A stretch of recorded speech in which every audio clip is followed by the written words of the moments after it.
Hello and welcome to Northeast Media Hub, the fastest growing digital media platform. I am Adalbert Dakhar with the latest Hub news. Be informed, be alert. Here is an important public announcement. Walk into any vaccination site on vaccination day and get vaccinated. No prior registration on CoWIN is required for vaccination. Don't forget to carry a valid ID card for registration during vaccination. For further details, updates, visit nhmmeghalaya.nic.in or call toll-free helpline 14410, issued in public interest by National Health Mission, Government of Meghalaya. The Minister of State in the Union Ministry of Ayush, Dr. Mahindra Munjapara, today visited the Khasi Hills Autonomous District Council, KHADC. Dr. Munjapara also paid a visit to the Northeastern Institute of Ayurveda and Homeopathy, or NEIH, at Mawdyangdyang, where he was received by KHADC Chairman Pinyat Singh Aim. Also on the invitation of the KHADC Chairman Pinyat Singh Aim, the Union Minister of Ayush, Dr. Mahindra Munjapara, paid a visit to the KHADC and met Chief Executive Member Titos W. Khan and his executive members. The KHADC Chairman expressed his appreciation that Dr. Munjapara has assured that the Ministry will cooperate with the District Council to promote the traditional healers of the state to preserve herbal plants. Aim also informed that the KHADC has the Khasi Hills Traditional Medicine Commission, or KHTMC, with the objective to recognize these traditional healers. The CEM informed that the minister expressed keenness in providing assistance to traditional healers. Meanwhile, Khan said that construction of the council's planned Traditional Medicine Institute at Lumsop at Beneng is nearing completion, and they have asked Dr. Munjapara to inaugurate the institute once it is completed.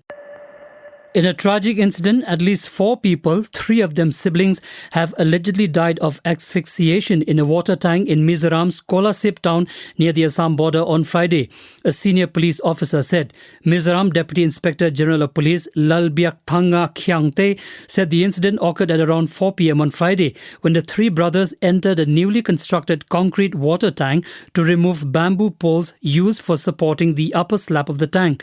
The 3 siblings were identified as Albert Vanlal Riata Parthe, aged 40, who was an assistant sub-inspector working as a cashier in Kolasip SP office, Andrew Vanlal Roya Parthe, aged 40, and William Laldu Hauma Parthe, aged 36, all residents of Kolasip's Diao Kaung Nursery neighborhood.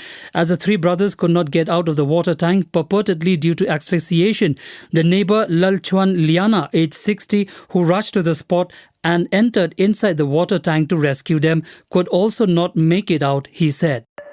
The Assam Health Department has decided to shut down the COVID-19 hospital at Sarusajai in Guwahati for the next 15 days following the detection of new cases of bacterial infection named scrub typhus in the hospital. Sources said a total of 29 cases of scrub typhus infections have been detected in the hospital.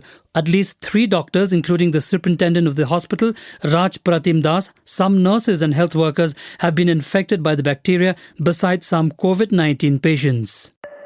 Over 1.33 lakh people, including more than 39,000 children, were affected in 11 Assam districts as the flood situation deteriorated on Friday. Over 7,584 hectares of crop areas having been inundated, officials said. According to the ASDMA, 243 villages were affected and 74 relief camps were open for the help of the flood affected. Moving on, as many as 40 employees of the Guwahati Municipal Corporation, or GMC, who were allegedly appointed illegally have been terminated from services. GMC Commissioner Devashish Sharma, in an order issued on August 25, stated that the 40 daily wage employees, or DWE, have been terminated from their engagement in the GMC with immediate effect. As per reports, the 40 DWEs were appointed by GMC without any valid advertisement. They were terminated based on the report filed by the Fact-Finding Committee, which was set up following the media reports about the anomalies in the appointment of the DWEs. The appointment was made during the tenure of former GMC Commissioner Debajit Hazarika. However, the GMC or the government has so far not taken any action against the officials involved in the scam. At a time when the entire world is fighting the COVID-19 pandemic, Assam Transport and Industries Minister Chandra Mohan Patwari kicked up a row on Thursday with his bizarre remarks on the COVID-19 virus in a government program. Patwari said a list of people who will die of COVID-19 has already been prepared in God's supercomputer. He made the remark while distributing financial assistance to beneficiaries under a state government scheme for widows of COVID-19 victims at Kamrup. The bizarre comment by the minister has drawn flack from netizens all over the internet. Assam police have arrested 6 suspected drug peddlers and seized a large quantity of illegal IMFL in the city in separate operations, a police spokesperson said on Saturday. The operations were conducted over the last 2 days in different parts of the city. He added 4 suspected drug peddlers, all in their 20s, were apprehended from Pub Sarania area of the city, the spokesperson said. Altogether, 2.79 grams heroin packed in 28 plastic vials, 2 air rifles and 7 mobile phones were seized from their possession, he said. 5 people have been arrested in connection with the gang rape of a student in Mysuru and a vicious assault on her friend, Karnataka DGP Praveen Sood said on Saturday. A 6th accused is on the run and the police are working to hunt him down, he said. All 5 are labourers from Tamil Nadu's Tirupur district, with one apparently a juvenile. A 22-year-old MBA student from Maharashtra studying at a Mysuru University and her friends were attacked at Chamundi Hills late on Tuesday evening. The brutal and terrifying incident has triggered furious protests in Karnataka and across the country.